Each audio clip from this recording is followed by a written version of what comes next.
부활절 예배로 나오신 여러분들을 주님의 이름으로 환영합니다. 잘 오셨습니다. 지난 한 주간 동안 매일마다 아마 고난 받으신 주님을 하시는 그런 시간들 하루하루가 됐으리라고 보면서 작년 이어서 올해는 나을 것이다 그렇게 생각했지만 역시 이 우리들의 환경은 아직 변화되지를 않고 있는 가운데 우리가 우리의 신앙, 부활의 신앙을 가진 사람들의 그 아름다움이 더 활발하게 드러나는 역사가 지금 현재 필요로 한 때인 줄 믿습니다. 사망을 이기신 그리스도, 사망 권세를 깨뜨려 버리고 음부에서 걸어 나오신 예수 그리스도를 찬양합니다. 하나님께서 나사렛 예수를 죽음의 무덤에서 살려내셔서 맏아들을 얻으신 하나님을 찬송합니다. 성령 하나님이 육신으로 죽으심 받은 이 예수를 생명 주는 영으로 살려내셔서 우리에게 생명 주시는 분이 되게 하신 것을 송축합니다. 죽음의 무덤과 사망으로부터 살아나신 이 예수에 대해서 오늘 같이 은혜를 받기를 원하고, 오늘 말씀을 통하여 말씀의 능력, 말씀의 생명의 역사가 우리 한 사람 한 사람에게 공급되어져서 우리가 살아나는 역사가 일어나기를 소원합니다. 이 예수를 살리신지라. 오늘 본문의 말씀이 그 말씀을 강조하고 있습니다. 이 예수님은 나사렛 예수라고 일컬어짐을 받는 분이십니다. 나사렛 예수는 나사렛 동네에서 사시는 분이다, 나사렛 동네의 사람이다 라고 하는 의미를 가지고 부르는 이름입니다. 예수님은 나사렛 동네에서 자라나신 것은 맞습니다. 그런데 나사렛에서 출생하지는 않았지요. 출생은 베들레헴에서 하셨습니다. 예수님은 나사렛에서 목수의 아들로서 자라나셨습니다. 하지만 그분은 근본은 목수의 아들이 아니라 여인의 후손으로 이 땅에서 나신 바 되셨고 자라나신 것입니다. 남자의 씨로부터 잉태된 분이 아니고 성령의 능력 아래서 말씀으로 잉태되신 분이십니다. 그분은 그래서 죄 없는 분이셨고 처녀의 몸으로 출생한 바 된 정말 신비로운 비밀을 가지신 분이셨습니다. 할렐루야. 이 예수는 선지자이면서 제사장이었던 침례 요한을 통해서 요단강에서 침례를 받음으로 드러 나타나셨어요. 공개되셨어요. 성령이 비둘기같이 임하셨고 성령의 능력이 예수님에게 임하셔서 그를 이끌어 가시는 삶을 사셨습니다. 성령 하나님께 온전히 예수님이 의탁하셨고 자기의 지식이나 자기의 뜻대로 살지 아니하시고 자기의 뜻을 오히려 다 죽이시고 아버지의 하나님의 뜻대로 살기로 결정하고 작정하셔서 그렇게 사셨습니다.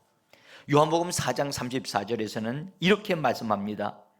예수께서 말씀하시기를, 예수께서 이르시되, 같이 읽어봅니다. 나의 양식은 나를 보내신 이의 뜻을 행하며 그의 일을 온전히 이루는 이것이니라. 이 예수님을 통해서 사람들에게 큰 권능과 기사와 표적이 나타나게 하셨는데, 이렇게 큰 기적과 표적이 일어나게 하신 것은 바로 이 예수님이 사람들의 구주라고 하는 사실을, 사람들을 구원하시는 구세주라고 하는 사실을 하나님이 증거해 주신 줄 믿습니다. 그래서 하나님께서 이 예수가 사람들의 모든 필요를 다 채워줄 수 있는 그런 구주시다. 우리의 구주신 줄 믿습니다. 오늘 우리 가운데도 우리에게 필요한 것이 너무 많지요. 아까 기도하신 그 간절한 기도 가운데도 우리의 삶의 필요들이 있습니다. 여러분, 건강의 필요도 있습니다. 그렇죠? 정말 여러 가지 필요들이 있는데 그 필요를 궁극적으로 채워주실 수 있는 분, 공급해 주실 수 있는 분, 해결해 주실 수 있는 분은 구주 예수이십니다. 자, 그래서 사도행전 2장 22절에서 말씀하셨습니다. 하나님께서 나사렛 예수로 큰 권능과 기사와 표적을 너희 가운데서 행하시고 베풀어 주셨다. 그 예수님은 지금도 우리와 함께 역사하셔서 그렇게 베풀어 주고 계심을 믿습니다. 이 예수께서는 성령으로 기름 부음을 받으셔서 사람들에게 생명의 빛을 보게 하셨습니다. 그래서 실제로 눈면 맹인이 눈을 뜨고 보게 되어졌고요. 또 영적으로 눈이 어두운 자들이 영적인 눈이 열려져서 하늘의 비밀한 것들을, 예수 그리스도를 보게 되어졌습니다. 그리고 사람들이 원수 마귀에게 눌려서 고통 가운데 있을 때 예수 그리스도께서 그들을 자유케 하시고 해방시켜 주셔서 각색 병에서 고침을 받게 하시고 하늘의 기쁨을 얻어 기뻐 뛰며 찬양하는 자들이 되게 해 주셨습니다. 사도행전 10장 38절에서 이렇게 말씀합니다. 같이 한번 읽어봅니다. 하나님이 나사렛 예수에게 성령과 능력을 기름 붓듯 하셨음에 그가 두루 다니시며 선한 일을 행하시고 마귀에게 눌린 모든 사람을 고치셨으니 이는 하나님이 함께 하셨습니다. 할렐루야. 이 예수께서 이러한 일들을 이루고 다니시면서 수많은 사람, 매일매일마다 그런 사람들을 만나고 3년 동안 계속해서 쉼없이 일을 하셨어요. 그리고 사람들이 자기에게 다가오는 모든 사람들을 거절하지 아니하시고 은혜를 베푸시고 치료해 주시고 쉼없이 일을 하셨습니다.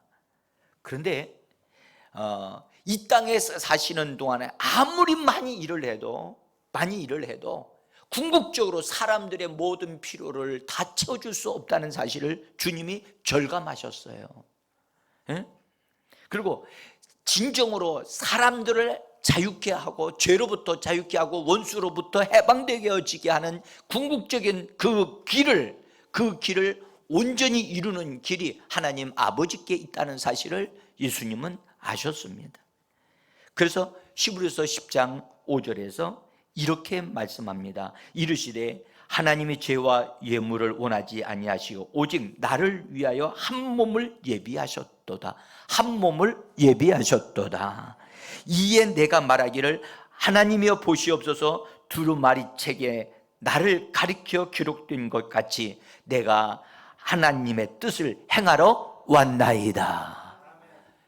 여러분, 하나님이 원하시는 것이 제사 지내는 것을 원하는 게 아니고 하나님이 원하시는 것은 한 몸이 인류의 모든 문제를 궁극적으로 해결하기 위한 그런 몸을 하나님이 원하신다는 거예요. 한 몸. 이 예수님이 하나님의 정하신 뜻을 알고 자기의 몸을 드리기 위하여 겟세마네 동산에서 그분은 기도하기 시작을 하십니다. 여러분들, 겟세마네라고 하는 뜻은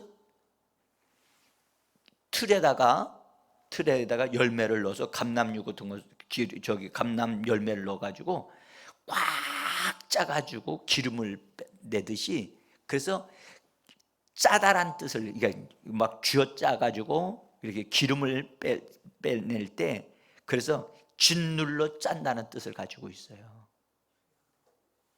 근데 예수님이 그 말씀, 그 단어 그 자체가 그대로 이루어지도록 그분은 이 겟세마네 동산에서 여러분들 정말 땀방울이 핏방울 되어지도록 몸부림치시면서 기도하셨습니다.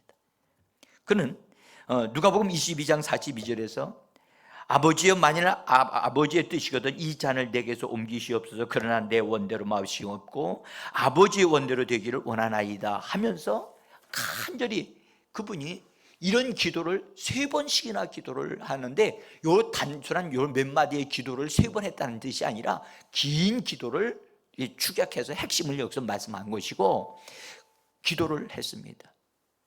근데 세 제자들은 기도하러 같이 갔던 세 제자들은 어떻게 했습니까? 우리가 이미 봤지만 자고 있었어요. 이 예수님이 기도하실 때의 모습을 의사인 누가복음 22장 44절에서 정말 이렇게 기록했어요. 예수께서 힘쓰고 애써 더욱 간절히 기도하시니 땀에 땅에 떨어지는 핏방울같이 되었다. 여러분들 진짜 우리가요 기도할 때 무릎 꿇고 기도하는 것도 좋습니다. 그러나 무릎 꿇고 기도하다 보면 무릎이 다쳐요. 제가 해보니까 무릎이 이거 그냥 안 되겠더라고요. 그래서 저도 다른 방법으로 자꾸 이렇게 바꿔가면서 기도를 합니다만은 여러분들 정말 기도는 수고하는 거예요. 우리 한번 말해보자. 기도는 수고다. 여러분들 자녀를 위해서 기도하는 거 수고하는 겁니다.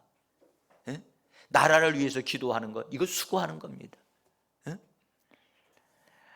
예수님이 이렇게 땀 흘려 가시면서 땀 흘려 가면서 피가 거기에 섞여서 떨어지는 왜 예수님이 이렇게 기도하셔야만 할까요?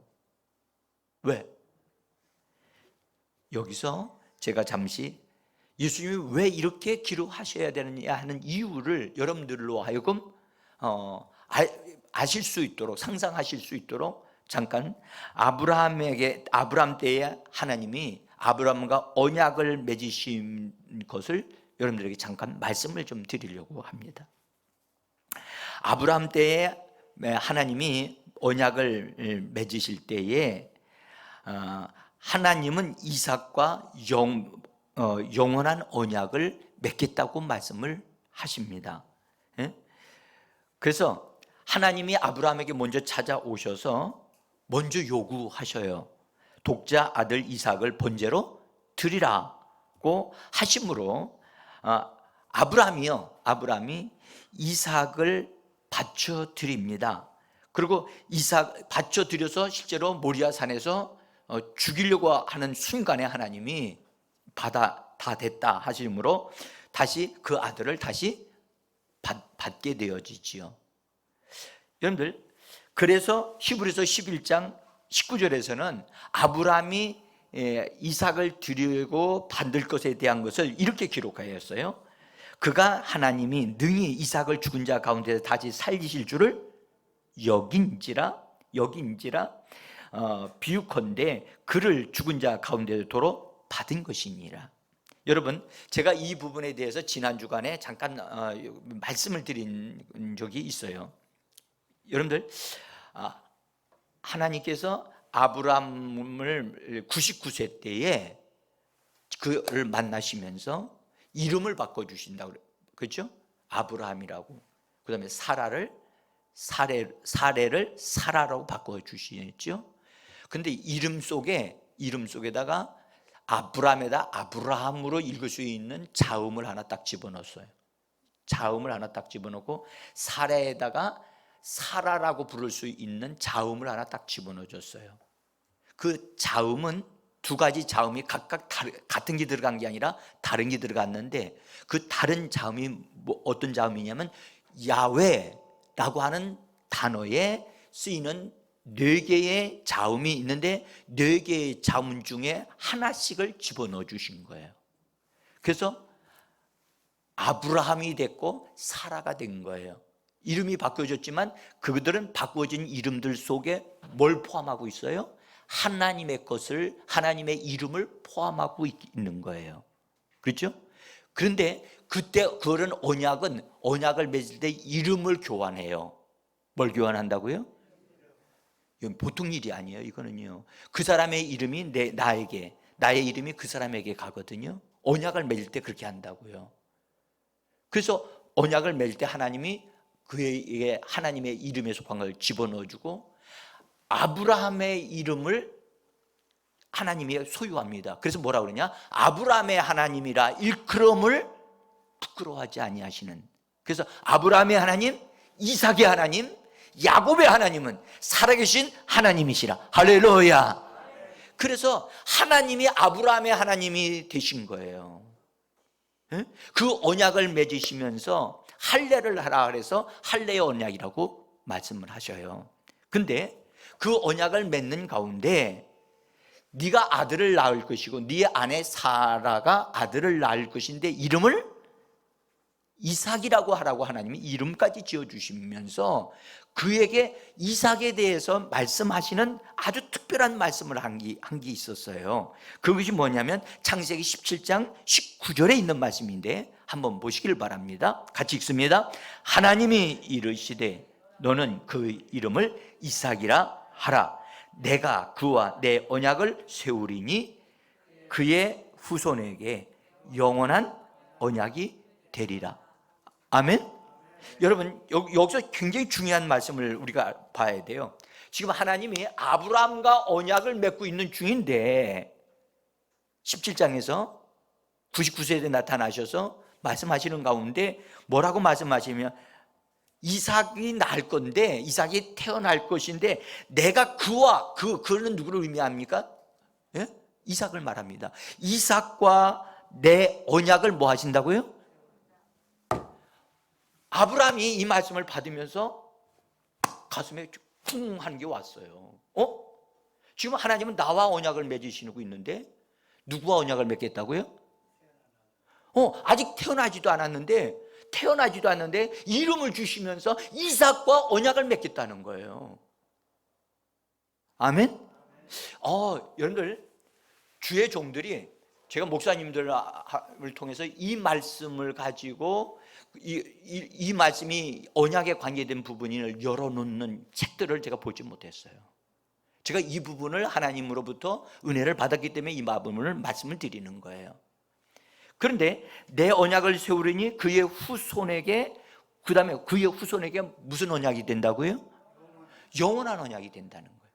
이 아브라함이 이 말씀을 받고 가슴에 이게 왔어요. 그래서 그 다음에 이제 1년 후에 진짜 아들을 낳았거든요. 그리고 그 아들의 이름을 뭐라고 지었다고요? 이삭이라고 지었어요.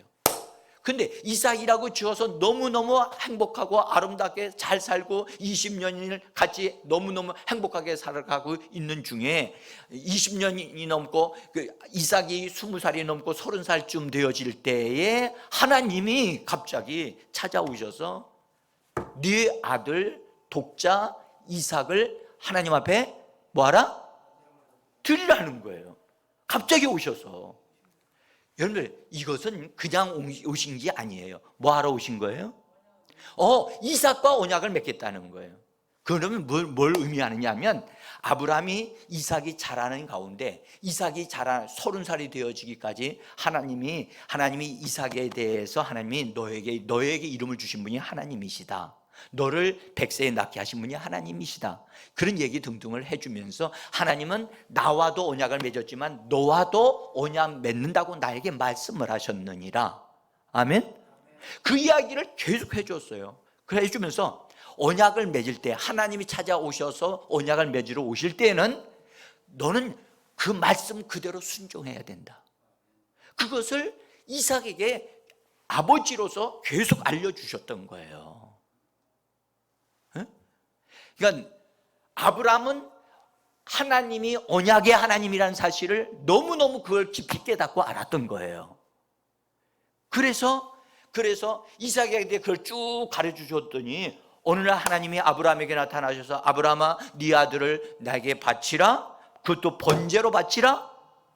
자, 그 바치라는 말씀이 딱 주어졌을 때 아브라함은 번민을 했어요? 안 했어요? 이미 알고 있었어요. 하나님이 오셔서 이삭과 언약을 맺으러 오신다는 사실을 기다리고 있었거든요. 근데 번제로 드리라는 말씀을 하실 줄은 몰랐던 거지요. 몰랐던 거지요. 그래서 번제로 드린다고 바치라고 하셨으니까 이 아들이 하나님이 후손이 많게 될 것이다, 이 아들을 하나님이 주셨다라고 하는데, 이 아들을 하나님이 번제로 잡아서 드리라고 한다면, 이 아들이 죽는다면 하나님은 다시 살려주실 것을 아브라함은 믿었던 거예요. 할렐루야. 그리고 그 이야기를 이삭한테도 말씀을 나중에 했을 거예요. 모리아 산으로 올라갈 때까지는 아무 소리 하지 않았어요. 거기서 제단을 만들어 놓고 이삭에게 이야기해요. 하나님이 너를 제물로 원하신다. 그것이 너와 맺는 언약이야. 이삭이 쭉 여태까지 들어왔던 아버지가 하나님의 언약을 맺으신다고 했는데, 그 언약을 맺는 것이 하나님이 나를 요구한다는 사실을 그때서 이삭이 알고, 이삭이 나이 많은 아버지를 거역하지 않고 뭐 했어요? 순종했다는 거예요. 순종해서 자기 몸을 내어드렸어요. 여러분들 20대가 넘고 30대가 된 젊은 사람이 나이 많은 아버지와의 심결을 위한다면 이건 문제가 안 되죠. 근데 한번 생각해, 나를 잡아서 나를 죽여가지고 하나님 앞에 드린다? 젊은 사람이 아무런 준비도 없는 상태에서 아브라함이 그렇게 한다고 그래가지고 아버지 그럼 날 잡아 드리세요, 이렇게 할 자식이 누가 있습니까? 제가 이 말씀을 드리는 거예요. 그래서 이삭이 순종하여 하나님 앞에 드리게 되어졌어요. 그러니까 놀라운 사실은 아브라함에게 약속을 주셨고, 그 약속을 통해서 이삭이 믿음을 가지고 하나님은 나와 언약을 맺는데, 그 언약은 무슨 언약이었다? 영원한 언약이 되어져서 나의 후손들까지도 복을 받게 될 것이다 라고 하는 이 엄청난 큰 약속을 받았는데, 지금 번제로 드리려고 한다. 그래서 하나님이 원하시니까, 그리고 하나님은 나를 죽여도 다시 살리실 것이다 라고 하는 아브라함과 이삭의 믿음이 있었기 때문에 드렸던 거예요. 할렐루야. 자, 저는요 이 부분을 보면서 정말 너무너무 놀라웠어요. 그래서 아브라함이 독자이자 외아들인 이삭을 하나님께 드렸듯이 드렸어요. 그래서 믿음으로 드렸어. 그것은 아브라함과 이삭이 할 수 있었던 일이에요. 그런데 언약이 맺어지려면 한쪽만 하면 안 되거든요. 아브라함과 이삭만 해서는 안 되고 누구도 해야 되죠? 언약을 맺자고 찾아오신 하나님도 하셔야 되는 거예요. 하나님이 오셔서 네 독자 드리라고 요구를 먼저 하셨으니까 이제 하나님이 하셔야 돼요. 하나님이 외아들을, 그의 독자를 아브라함의 필요를 채워주기 위해서, 또 아브라함과 이삭의 모든 것들을 채워주기 위해서 그분의 독자를 내어 주셔야만 됐던 거예요. 여러분들 누가 그 독자입니까? 여러분들 요한복음 1장 14절에서는 이렇게 말씀합니다.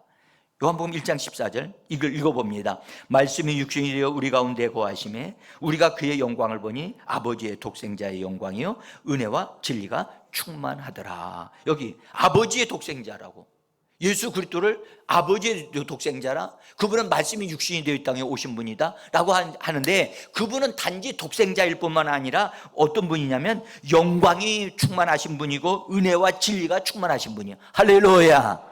이 말은 무슨 말이냐면, 사람들에게 영광이 떠나가 있는 사람들, 죄를 범함으로 하나님의 영광에 이를 수 없었던데 사람들에게 영광을 줄 수 있는 분이시고, 할렐루야, 은혜와 진리가 풍성하심으로 그 은혜와 진리를 사람들에게 다 공급해 주실 수 있는 독생자라시는 거예요. 독생자시라는 거예요. 이 독생자가 아브라함에게 필요하고 우리에게 필요했던 것입니다.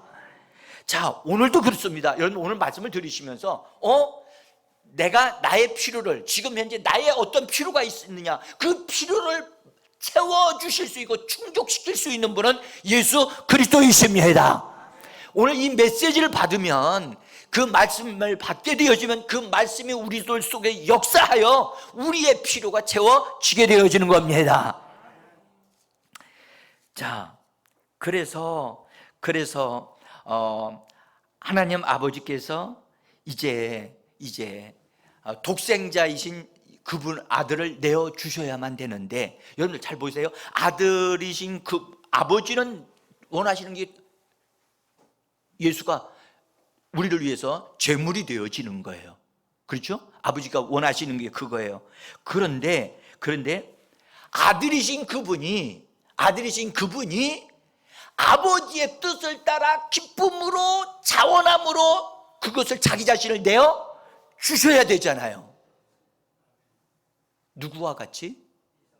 이삭이 아버지 아브라함에게 아버지를부터 들어서 믿어진 것을 따라서 순종해서 드렸듯이 예수님도 드려야 되잖아요. 아버지 하나님만 원하신다고 해서 되는 일이 아니잖아요.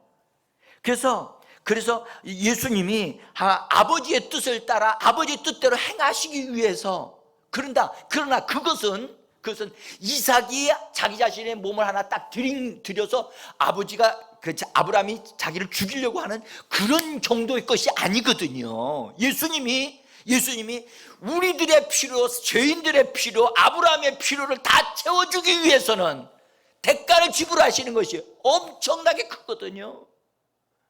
그러니까 예수님이 하나님 앞에 울부짖을 수밖에 없고 힘쓰고 해서 기도하면서, 나는 정말로 이걸 이렇게 짊어지고 싶지는 않지만 아버지의 뜻을 따라서 기꺼이 내 자신을 내어 드리겠다고 하는 자기 자신을 하나님 앞에 굴복시키고 복종시키고 순종하는 그런 것이 있는 것이 겟세마네 기도였단 말이에요.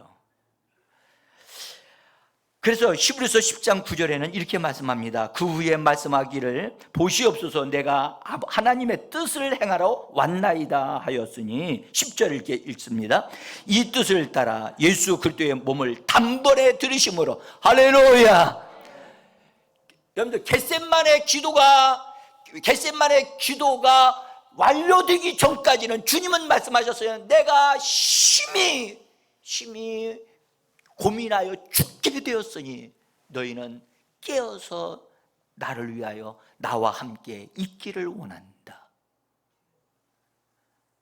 그리고 예수님이 기도를 힘써 땀방울이 핏방울 되듯이 그것을 결정하시는 그 기도가 있기까지는 힘써서 기도하신 다음에는 그 자리에서 벌떡 일어나 인자가 죄인의 손에 팔리운다, 가자 하시면서 떠나셨던 것이 겟세마네 기도의 마무리예요.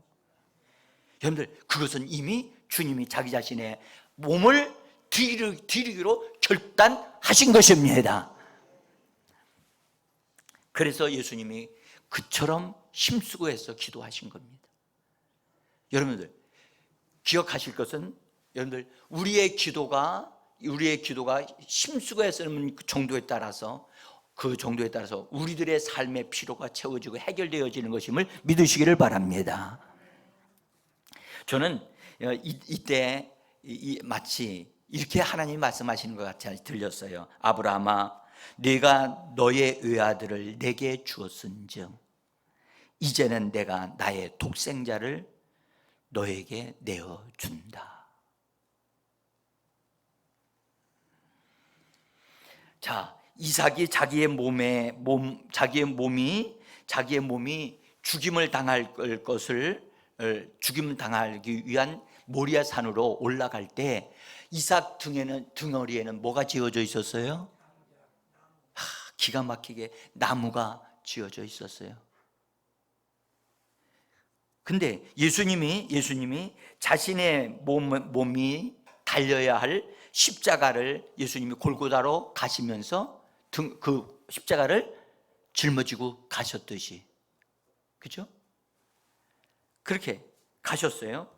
또 여러분들 산으로 갈 때의 아브라함의 마음은 바치라 할 때, 이미 바치라 할 때, 여러분들, 아브라함의 마음 속에는 이미 그 아들 이삭은 죽은 아들로 보는 겁니다. 에? 살아있지 않아요. 이미 바쳤어요. 바쳤기 때문에 갈 수 있었던 거지요. 그래서 3일 길을 갔다고 그랬거든요. 3일 동안 이삭은 뭐 하고 있었어요? 사실은 아브라함의 마음속에는 이삭은 죽어 있었거든요. 근데 3일째 되어지고 날 다시 도로 받았어요. 그렇죠? 이삭을 하나님이 다른 순양을 준비해 놓으셔가지고 순양이 제물로 드리고 이삭을 다시 풀어서 받았잖아요. 3일째 받았듯이 예수님이 여러분들 십자가에 못 박혀 죽으신 다음에 3일 만에 다시 살아나셨어요. 할렐루야.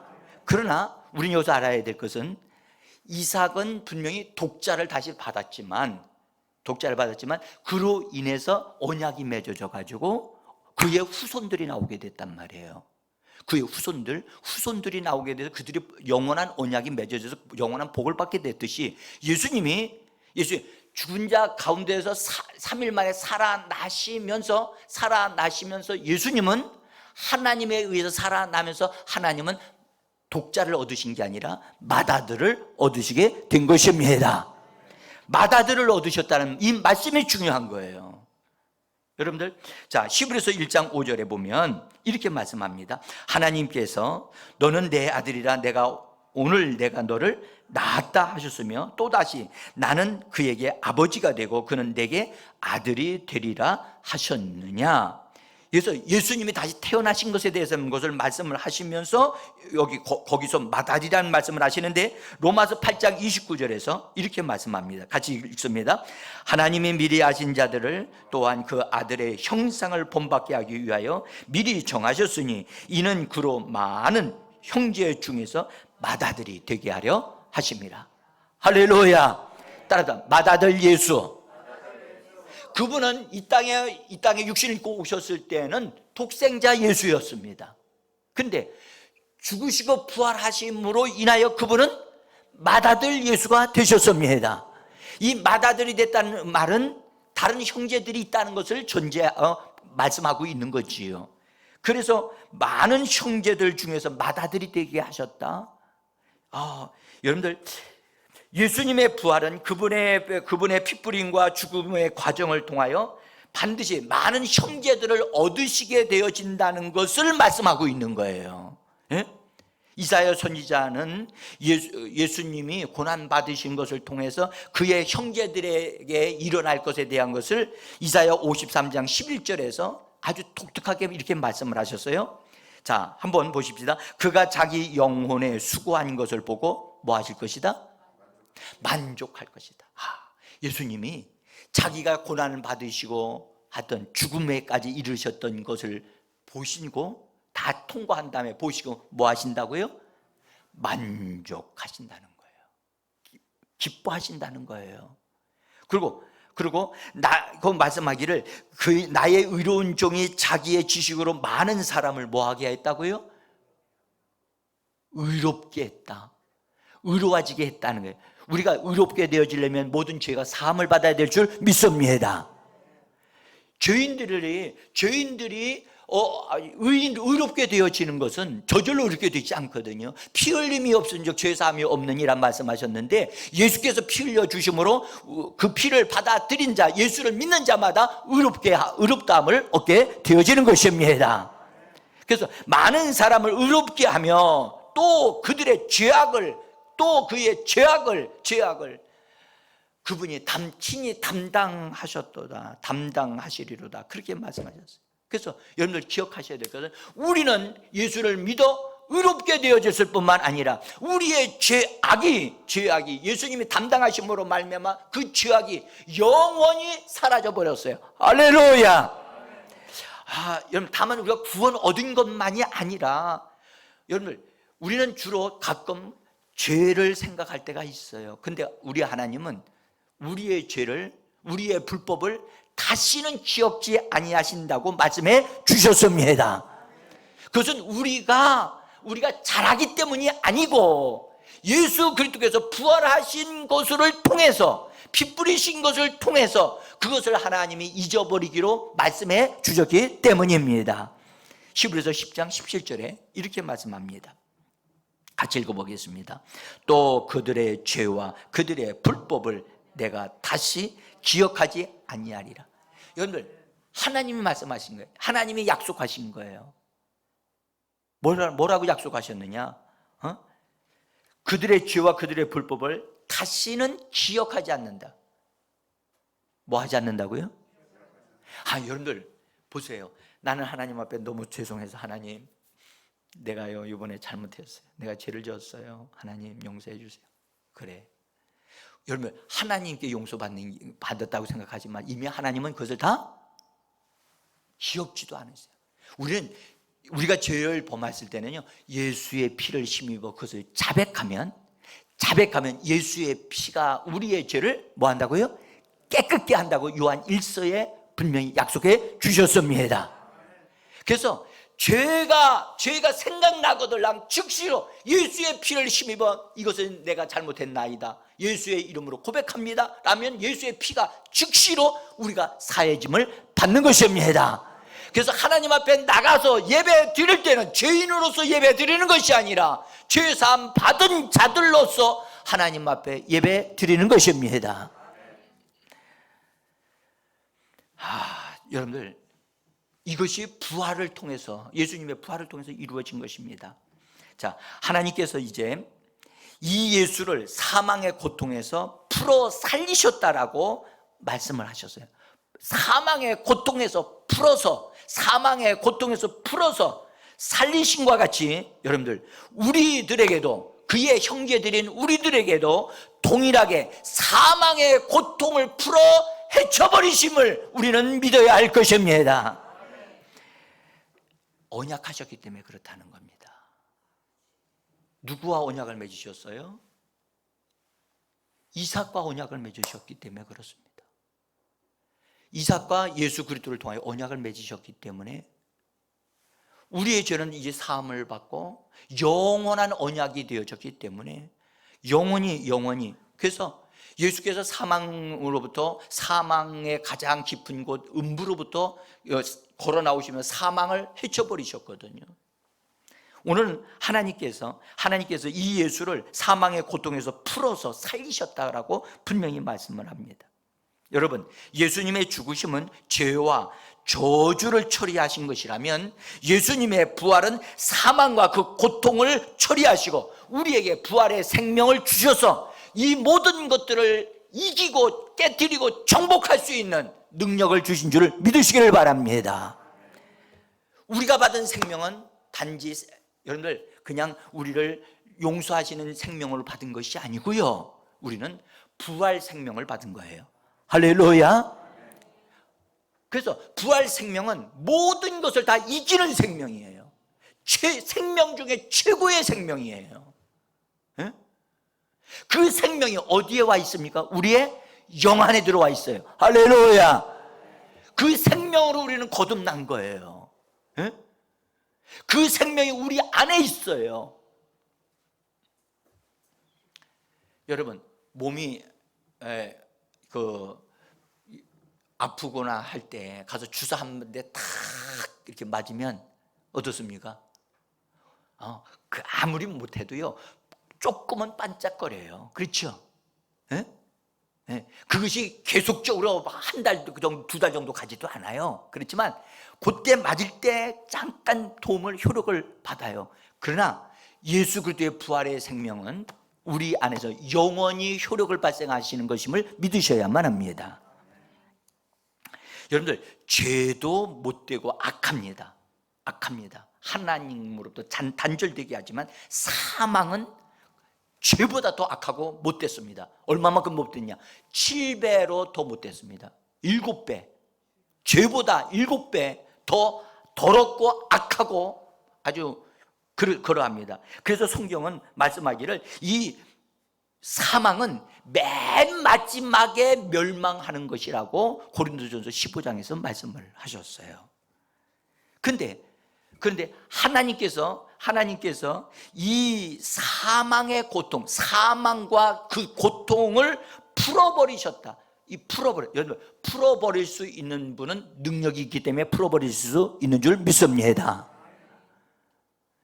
자, 풀어버리셨다라고 다시 한번 사도행전 2장 24절에서 거기 보시면 하나님께서 그를 예수 그리스도를 사망의 고통에서 풀어 살리셨으니 이는 그가 사망에 매여 있을 수 없었음이라. 여러분들, 사망은요 고통을 갖다 줘요. 그래서 이 고통이 심하면, 여러분들 어디든지 그렇습니다. 고통이 심하면 사람들이 무슨 생각을 하죠? 이 고통 당하는 것보다 뭐 하는 게 좋겠다? 차라리 죽는 게 낫겠다. 그래서 원치도 않는 기도를 해. 하나님, 내가 고통이 너무 심하니까요. 아유, 하나님, 차라리 나를 뭐 하시옵소서?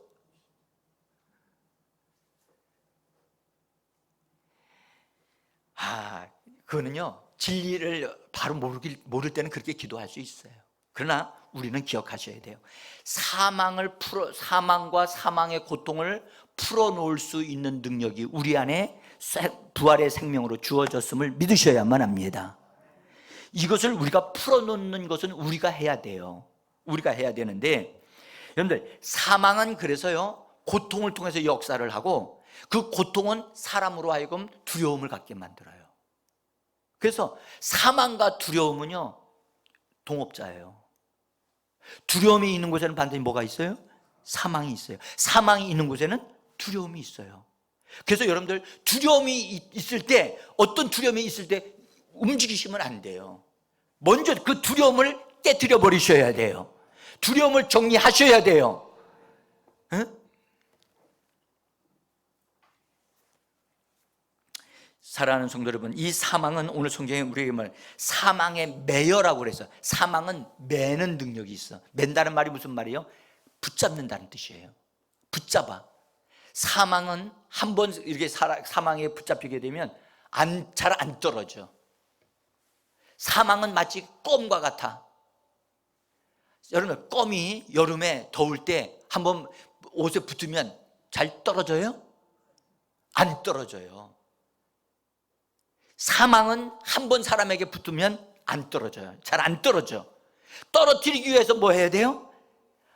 이거요, 여러분, 그냥 저절로 안 떨어진다니까. 떨어뜨리기 위해서, 그러면 껌이 붙었으면 껌 어떻게 해야 돼요? 껌을, 아주 좋은 옷인데 이 껌이 붙었어. 껌 때문에 이거 버려야 되겠다 하고 해서 버립니까? 아니잖아요. 껌을 싹 뽑아낼 수 있는 방법이 여러 가지가 있잖아요. 그렇죠? 그러면 사망이 나에게 붙어서 나를 고통스럽게 해. 여러 가지로 고통스럽게 할 수 있어. 그러면 그걸 그냥 내버려 둘 수는 없잖아요. 그것을 뽑아내야 되지 않겠습니까? 예? 이 사망은 매인다니까. 매는 거예요. 붙잡아서 안 떨어져. 너 떨어져라. 안 떨어진다는 거예요. 그럼 그냥 내버려 둘 수는 없잖아요. 두들겨 패야지 어떻게 해요? 에? 여러분, 사망이 떨어질 수밖에 없는 것을 우리가 사용해야 되잖아요. 그 권세를, 예수 그리스도는 마다들로서 부활의 능력으로 하늘 보좌에 계시고, 그분의 부활 생명을 우리에게 주셔서 그 부활 생명을 우리가 말하고, 그 부활 생명의 능력을 힘입어 그 부활 생명의 능력을 풀어놓아서 사망이 나에게서, 우리 가정에서 떠나가도록 하는 것은 우리가 해야 될 일인 줄 믿습니다. 여러분들, 사망이 여러분들의 집안에 들어오는 걸 허락하시면 안 됩니다. 성경의 말씀, 사망의 그늘에 앉아있는 자들에게 태양이 비쳤다고 말씀을 하셨는데, 여러분, 사망이 들어오는 것을 허락하면 안 됩니다.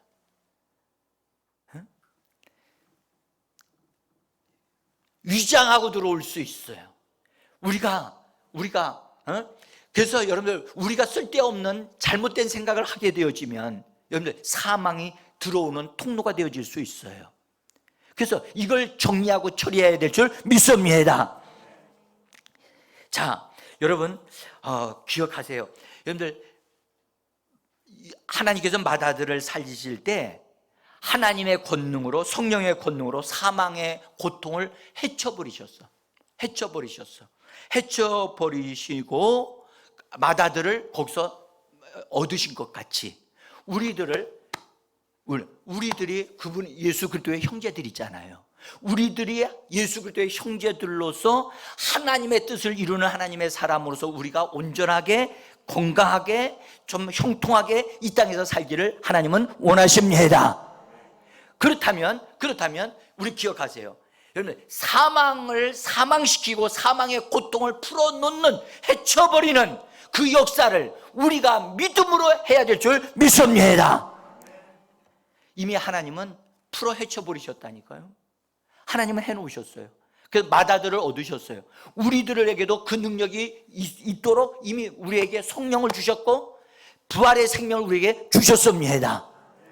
그래서 여러분들, 안 떨어지려고 하는 것을, 안 떨어지겠다고 하니까 그래 그럼 나하고 같이 살아보자 라고 허락하게 되어지면 안 떠나가요. 제가요 이걸 지난 주간에 제가 경험했어요. 여러분, 질병 있잖아요. 질병도 그냥 두면 안 돼요. 결국 질병은 계속해서 그 사람을 어렵게 만들면 그 사람을 어디로 이끌고 가요? 사망에 이르게 한단 말이죠. 저는 그것에 대해서 정확하게 선언했어요. 나는 너를 더 이상 허락하지 않는다. 나에게 부활의 생명이 있다. 부활의 생명의 능력으로 나는 너를 풀어 헤쳐놓는다. 사망이 내게서 들어있어서 내 속에서 효력을 발생하는 나는 절대로 용납하지 않는다. 사망아, 네가 이기는 것이 어디 있느냐? 네가 쏘는 것이 어디에 있느냐? 나는 부활의 생명으로 너를 깨뜨려버리고 너의 힘을 풀어놓는다. 내게서 떠나갈지어다. 내 가정에서 떠나갈지어다. 여러분들, 이것은 한 번 그렇게 한다고 해서 사망이 두려워요 하고 도망가지 않습니다. 이게요 안 떨어진다니까. 그러면 어떻게 해야 돼요? 계속해서 떨어져 나갈 때까지, 그리고 몸이 그 부분에 대해서 반응하여 건강해질 때까지 여러분들 선한 싸움을 싸워 가면서 승리의 삶을 살아가기를 예수 이름으로 축복합니다. 사랑하는 성도 여러분, 사망아 네가 어디에 있느냐? 사망아 네가 승리하는 게 어디에 있으며 예수 그리스도께서 너를 깨뜨려버리고 정리하셨듯이 그분의 생명이 내게 있고 그분의 이름이 내게 있다. 할렐루야. 여러분들 강하고 담대하셔야만 합니다. 지금 질병 때문에 이 세상은 여러분들 모든 사람들을 가두어 두고 있고 두려움에서 헤어나지 못하게 만들고 있어요. 질병아, 네가 이기는 것이 어디에 있느냐? 나는 부활의 생명이신 예수 그리스도의 능력을 내가 풀어놓는다. 그래서 여러분 자신 속에서, 여러분들의 가정 속에서 부활의 생명이 왕노릇하게 하시는 역사가 예수 이름으로 일어나기를 예수 이름으로 축복합니다.